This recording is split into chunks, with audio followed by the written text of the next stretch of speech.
Hi, I'm Mike from HighHealer, and today I'm going to share with you some simple strategies on how you can use the HighHealer to manage acute plantar fasciitis. So one of the most effective ways to manage acute plantar fasciitis is through cryotherapy. So we're going to take that soapstone and we're going to place it in the freezer overnight. So now that you've gotten the soapstone nice and cold, we want to make sure that you're using the right part of it. So as you can see, we've got a relatively flat part here, and if we flip the stone over, we've got a pointy part.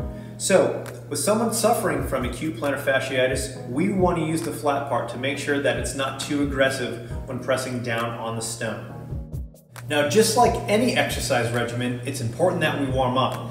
And we're going to do exactly that with the HighHealer. So we're going to start with our heel on the ground and our toes are going to be directly on top of that stone.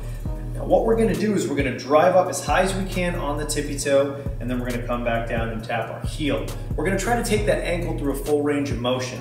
We're going to perform 15 to 20 of those to make sure that everything's nice and warm and that we're improving blood flow to the foot and to the lower limb.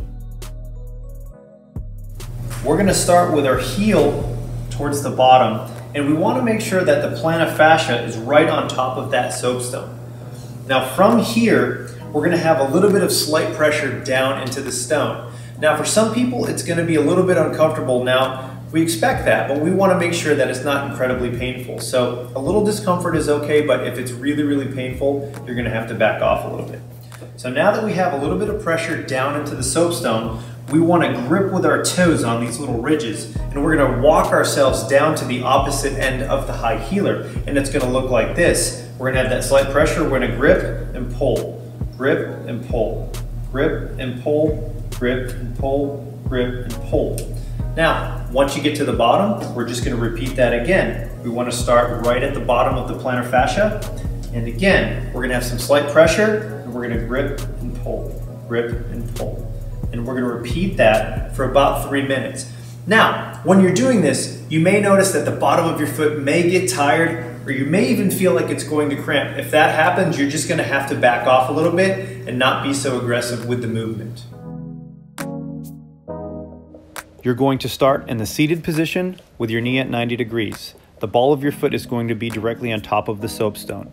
You're going to apply pressure into the stone for 5 seconds, and then you're going to move backwards about 1/2 of an inch, and you're going to repeat that process until you get to the heel. Repeat this process 3 to 4 times. There are 2 very important guidelines to follow when you're stretching. 1, never move into pain, and 2, take it slow. We're going to start in the seated position with your knee at 90 degrees. The goal with all of these stretches is to get the bottom of the HighHealer to touch the ground. We're going to perform 2 to 3 sets of 30 seconds. The next step is to stretch your calf in a staggered stance. When you're doing this, it's important that you keep your posture tall for the duration of the stretch. We're going to step forward into the HighHealer and again try to keep our heel touching the ground. Perform 2 to 3 sets of 30-second holds.